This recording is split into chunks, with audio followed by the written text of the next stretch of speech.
के पेपर में वो नहीं है। गवर्नमेंट ने एक लेटर दिया था कि ये लागू नहीं करना चाहिए। आईएएस में तो लागू है ही नहीं, उसमें लिखा हुआ है। आईपीएस में बैकलॉग का लिखा हुआ है, बैकलॉग में इनको रिजर्वेशन दिया जाए। बैकलॉग में क्या होता है कि 100 में से 1-2 कोई अच्छा लड़का उसको दे दो, नहीं तो कोई रिजर्वेशन नहीं। ये आज से नहीं, 2014 में सरकार बनने के बाद से ये आया था।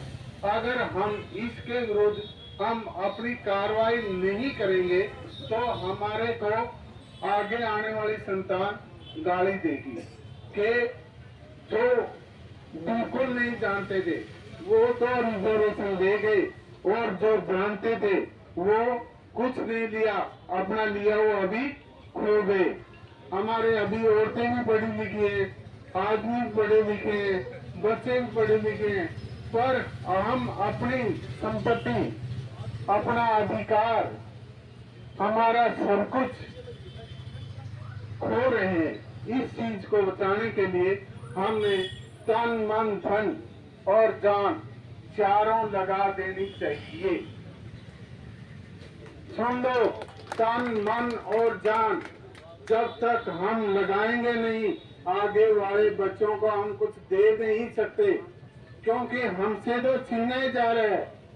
इसलिए आपसे विनम्र निवेदन करता हूं कि आप इसका पुरजोर खंडन करें, पुरजोर दबाव डाले, गवर्नमेंट के ऊपर दबाव डीसी के द्वारा डाले। डीसी ही लेटर गवर्नमेंट को भेजते हैं, उस पर दबाव जब उधर जाएगा तो अपने आप कम से कम 100 में से 5% तो बात होगी। इसलिए हम जागरूक नहीं हैं। जागरूक होते हुए भी हम इससे पिछड़ चुके हैं। इसका एक अर्थ है, आप सभी जानते हैं, जब आदमी के पास रोटी नहीं होती तो चारों तरफ भागता है। जब आदमी के पास रोटी आ जाती है तो सोचता है यार क्या है दुनिया में, ये क्या है हमारे आदमियों के अंदर आ चुके, क्योंकि वो दिहाड़ी करते हैं, 200-400 रुपये आ जाते हैं, एक पौवा भी मार लेते हैं, फिर भी 2-4 रुपये बच जाते हैं, और पौवा मारने के बाद बात कही आ जाती है। ये चीजें हमने, एक तो शराब को बंद कर देना चाहिए, हमारे समाज में शराब नहीं होनी चाहिए।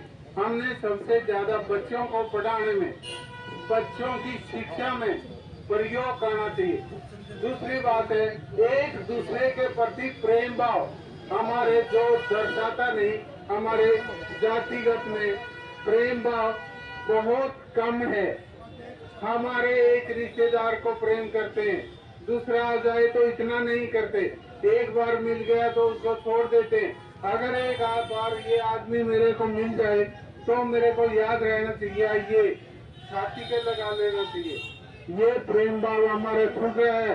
ये प्रेम भाव अगर नहीं होगा तो समाज हमारा आगे नहीं बढ़ सकेगा, क्योंकि हम गरीब हैं, भूखे हैं, हम बांट करके नहीं खाएंगे तो हम आगे नहीं बढ़ सकते, भूख नहीं मिटा सकते।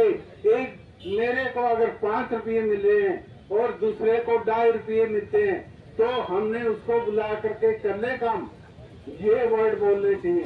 अब हमारे अंदर बहुत ज्यादा कमियां आ गई हैं, तो अब रिजर्वेशन का मामला भी आ गया। जो रिजर्वेशन के मामले में हम अपना कर्तव्य पूरा नहीं करेंगे, हम कुछ नहीं कर पाएंगे। नंबर 3, एक बात और है, हमारे पर इंफॉर्मेशन टेक्नोलॉजी है, सबके फोन नंबर होने चाहिए, कॉपी में किताब में सबके पास फोन नंबर होने चाहिए लिख करके, ताकि सबको फोन करके बुला के 2-4 आदमी को, मैं ज्यादा समय नहीं देता। मैं एक ही बात कहना चाहता हूँ सभी से, इकट्ठे रहो, मजबूत रहो। भीमराव अंबेडकर जी ने कहा था एकता में बल है। हम अगर एकता रखेंगे तो उसमें बल है, अगर फट जाएंगी उंगलियां तो सभी टूट जाएंगी। इसलिए एकता में बल है और मुट्ठी बांध करके रखो।